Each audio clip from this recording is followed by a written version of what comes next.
This is so exciting. We got to meet you when you came to visit Aberdeen, and we're so overwhelmed that we're able to celebrate Women in Engineering Day with this amazing interview that I guess is, you're quite used to this virtual conversations with the work that you do, but it's lovely that you were able to share your time with us. Thank you.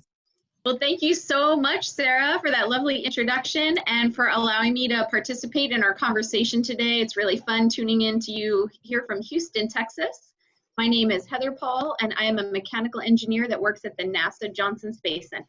You start by taking us through how you got to where you are today and what made you want to do what you do. So I grew up in a small town on Long Island, New York, Deer Park.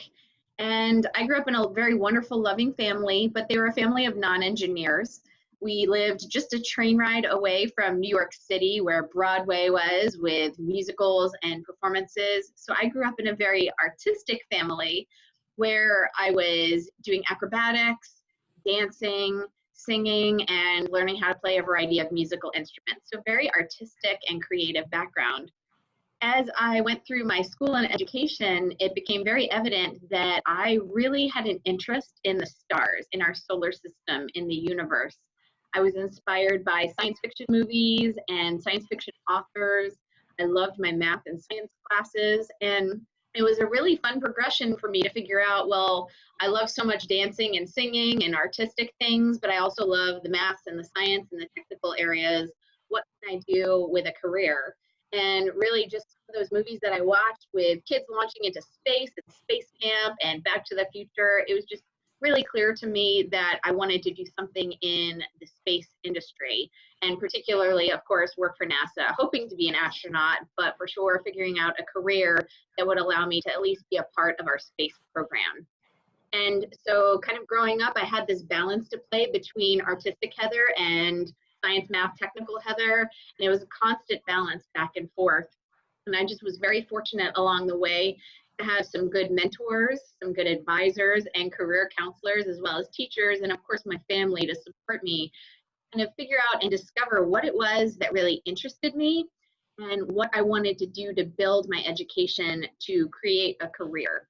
Ultimately, I ended up deciding to be an engineer because it really was a wonderful culmination of the math part and the science part and the technology.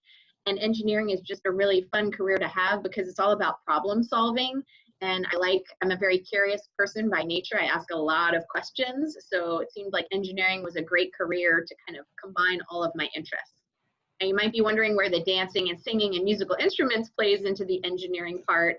And really, I do think that I'm the engineer that I am today because I have that creative side where I can think of things outside of the box, kind of ask the questions of, I know we're doing this now, but what if we did it a different way? And so that's a little background on how I got to where I am today. And as a woman in engineering, as we celebrate Women in Engineering Day, who do you find inspirational?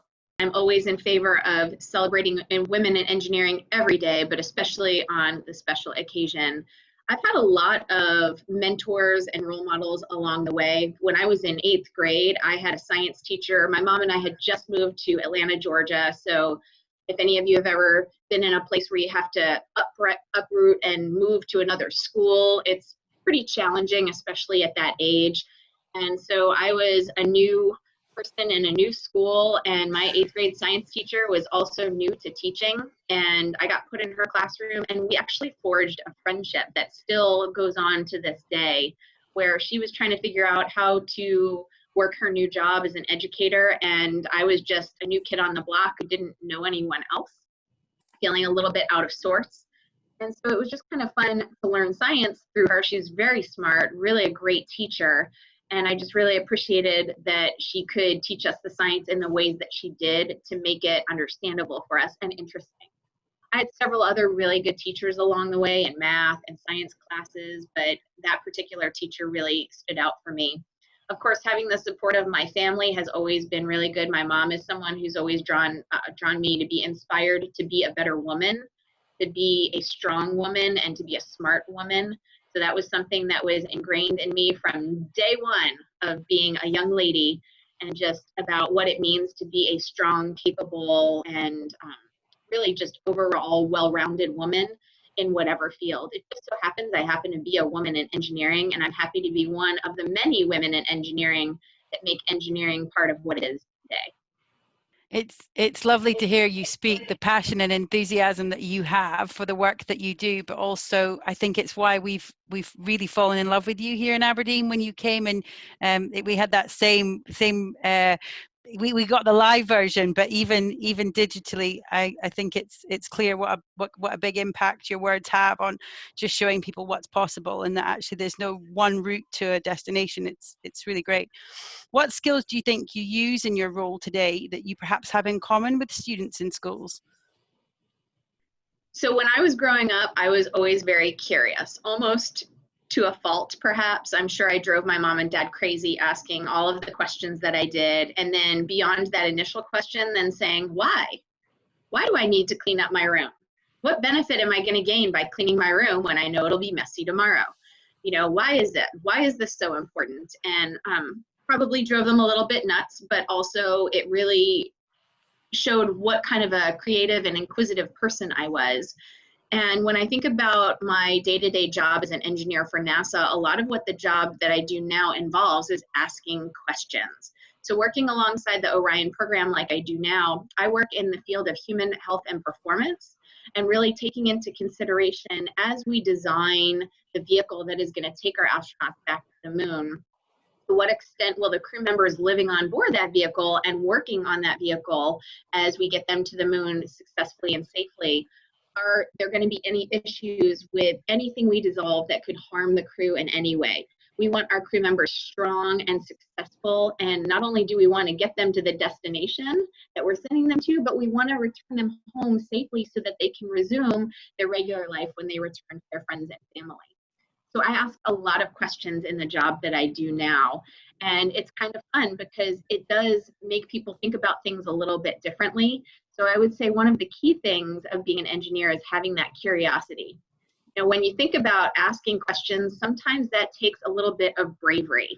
Maybe those are hard questions that you feel like you're not skilled enough to ask or ready enough to ask. But it's important to take that brave step forward and ask the questions in engineering, because that question could be what evolves the design of your hardware or your spacesuit or your rocket ship into something even better. The curiosity for sure, and then having the bravery to ask the questions. And then the third piece of it that I really think about when I think about what my interests were growing up and how they've evolved into a career, it's having that artistic background allows me to be innovative, to again, think outside of the box, take something that maybe we've designed spacesuits for years and look at it a little bit differently. And so with my background in dancing and singing and musical instruments and theater and just thinking about all that artistic creativity, that leads to really good, strong levels of innovation on the engineering implementation.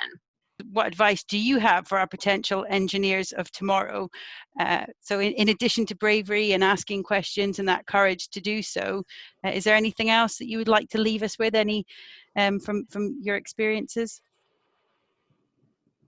Yes, absolutely, especially because we're celebrating women in engineering. And as much as I hope that in our fun discussion today, we're inspiring some of the young ladies tuning in to think about the fact that engineering is something you can absolutely do if you have the desire to do it, if you really enjoy math and science, your technology classes, if you really like breaking stuff and then rebuilding stuff, or really testing the parameters of, asking questions and seeing what you can do with different things, then you might just be an engineer in training. And I can tell you that for women, I want to make sure that you know that this is something absolutely that is a field where both men and women can be very, very successful. When I first started as an engineering student, for sure, I was few and far between. I was one of maybe a handful of females in my engineering class. But over the years, as I've worked in the NASA workforce and I've talked to students around the world and all levels of education, it really makes my heart sing to see that we're getting a lot more equality and balance in the genders going into really all fields. There's nothing to say that men can't be good seamstresses and women can't be good engineers. It's all about what skills you have and what interests you the most. And then really The power is on you to figure out how to make it work. So I knew from a very, very young age that I wanted to do something with NASA, wanted to be an astronaut, but I knew that there was also other possibilities, and I had to really engineer my own career path to get here to where I am today. And when we talk about asking questions, I think a lot about the importance of self-reflection and asking questions of yourself. What really makes you sing? What are you passionate about? What interests you? What is something that when you wake up in the morning, you are excited to do every single day? For me, that was the dancing, singing, and musical art, musical interest that I had as well, but it was also the maths and sciences, and being true to yourself is really, really key here. So I'm really excited that in the job that I have now, I'm able to take the artistic side and the technical side and merge them into a career that I look forward to doing every single day. So I think that's one thing that I want to make sure that I leave you with today. And then as much as it's women in engineering that we're celebrating, we have to take a moment to celebrate the men in engineering too, and really think about it that we all have a place to play in this world of engineering that we all live in. In a lot of ways, we're all engineers. If you figure out what you want for breakfast in the morning, you're solving an engineering problem. You got to figure out what it is and where it is and how to make it, assemble it, and eat it. That's engineering at its very, very basic and core. So we're all engineers. We can celebrate certainly all of the women in our engineering workforce, but I think it's important also to note that this is a global engineering workforce and we all have a part to play. So thank you so much for letting me be a part of the Women in Engineering celebration. Thank you. As I say, we're so excited to be chatting to you. It's amazing. On behalf of the Aberdeen Science Centre, on behalf of TechFest and all of our partners who take part in the NASA and Aberdeen project, we are delighted, but we're also really excited about what's going to come in the next few months as we build our digital platform and we hear more from you, and kind of hope that you take us to work with you one day and share a few more of your experiences. We're very small, just pop us in your pocket and take us with you as we get to experience some of the things that you do in your day-to-day life, because it's fascinating to hear, and we're delighted to have this relationship that we can build on in the future. So thank you for your time. Yes, thank you. Your morning, although it's morning with you, it's evening with us, and we appreciate you giving us that time. Thank you so much, Heather. Yeah, absolutely. It's a pleasure. I wish I could see you guys in person, but sometime soon. I hope to be back in Aberdeen.